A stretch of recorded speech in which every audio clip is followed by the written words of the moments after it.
위대한 철학자의 경우에도 자신의 생각을 바꾸는 일은 발생합니다. 비트겐슈타인처럼 자신의 생각에 오류가 있음을 스스로 명백하게 밝히는 경우도 있고, 마르크스처럼 후대의 학자에 의해 생각이 달라진 부분이 있다고 밝혀지는 경우도 있습니다.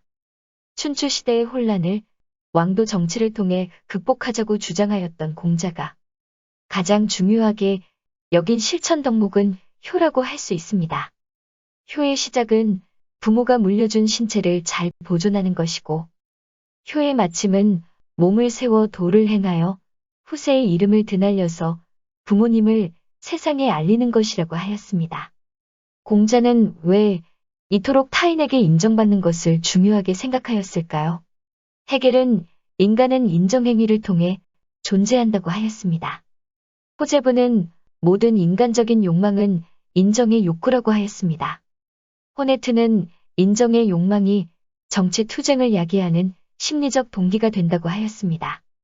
위와 같이 입신양명이 추구하는 인정 욕망은 모든 유학자의 삶의 목표이기도 하였지만 동서고금을 막론하고 모든 인간의 상위 욕망이기도 한 것입니다. 입신양명이 추구하는 인정 욕망은 그 뿌리는 인간이 유전자의 기계라는 생리적 욕구에서 생겨난 것입니다. 인간의 아이는 다른 동물들보다 훨씬 더 긴 세월 동안 혼자서는 아무것도 할 수 없는 미숙한 존재로 세상에 태어나게 됩니다. 누군가에게 인정받고 보살핌을 받지 않으면 생존이 불가능합니다. 식욕과 성욕을 충족시키는 것에서부터 사랑과 존경을 받는 것까지 타인의 인정이 없으면 욕구를 성취하는 것이 어려워집니다. 그리하여 인정은 처음에는 인간의 욕구를 충족시키기 위한 수단이었지만 어느 순간 인정 자체가 목적이 되는 욕망으로 변하게 됩니다. 급기야 인간이 생존하기 위한 수단이었던 인정을 위해 스스로 목숨을 끊게 되는 일까지 벌어지게 됩니다. 헤겔이 정신현상학에서 논증하였던 주인과 노예의 변증법이 인간과 인정의 관계에서도 똑같이 발생하는 것입니다.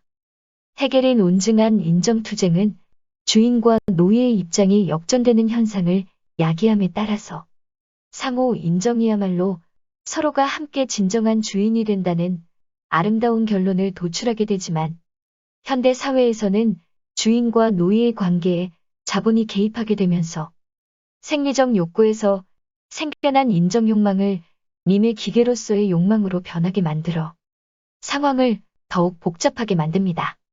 현대 사회에서는 더 좋은 학벌로 더 많은 부를 이룩하고 타인이 쉽게 가질 수 없는 명품으로 자신을 가꾸어야 인정받을 수 있다고 끊임없이 예찬하고 있습니다.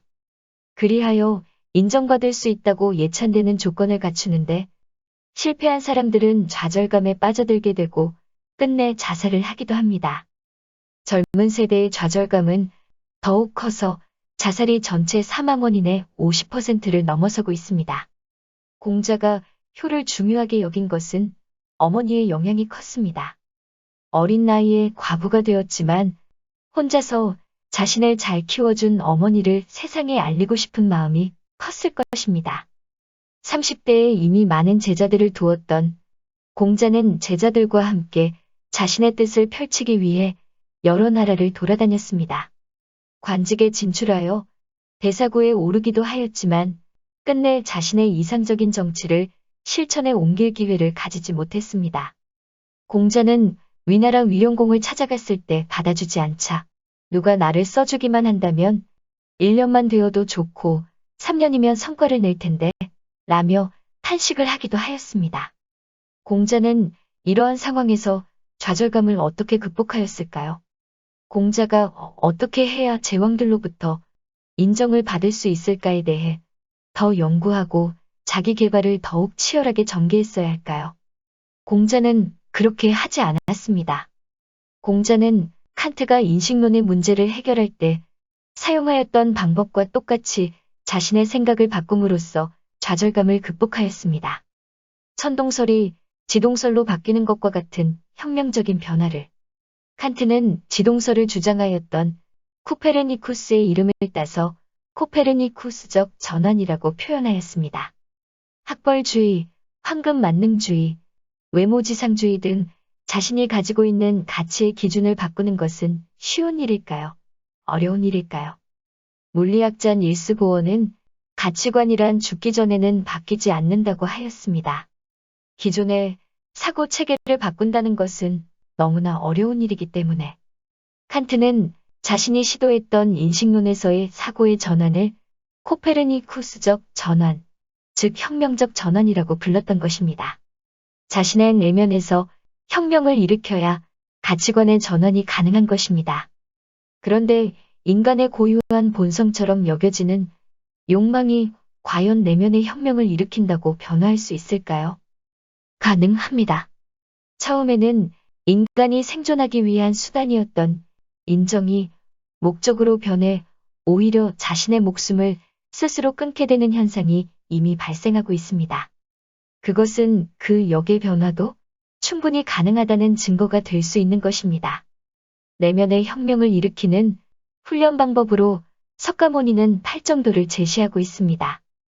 우리 국민은 4.19 혁명을 비롯하여 많은 혁명을 목숨을 걸고 성공시켰고 산업화와 민주화 양쪽 모두에서 눈부신 발전을 이룩하였습니다. 그럼에도 우리 국민들 중 37명이 매일 자살을 하고 있는 상태이고 우리는 OECD 국가 중 자살률 1위라는 가장 불행한 삶을 살아가고 있습니다. 우리가 불행한 1차적 원인은 양극화입니다. 소득 양극화는 단순히 경제적인 문제로 끝나지 않고 갑질 문화로 저소득자에게 2차 가해를 발생시키며 더욱 고통스럽게 만들기도 합니다. 우리는 사회를 혁명으로 변화시킨 만큼 사람들의 의식에는 혁명을 일으키지 못하고 있는 것입니다. 그런데 학벌주의, 황금만능주의, 외모지상주의를 기준으로 치열하게 전개되는 인정투쟁은 양극화가 해소되고 사회가 발전한다고 저절로 소멸되는 것이 아닙니다. 사르트르는 타인들의 판단과 평가에 지나치게 의존하게 될 때 타인은 지옥이 된다고 말하였습니다. 우리가 인정욕망에 사로잡힌 노예가 될 때 타인의 시선은 나를 검열하는 지옥으로 변하게 됩니다. 하지만 인정욕망을 초월하여 스스로 주인이 되는 삶을 살아갈 때 타인은 나의 자아를 실현하는데 도움을 주는 나의 스승이 됩니다.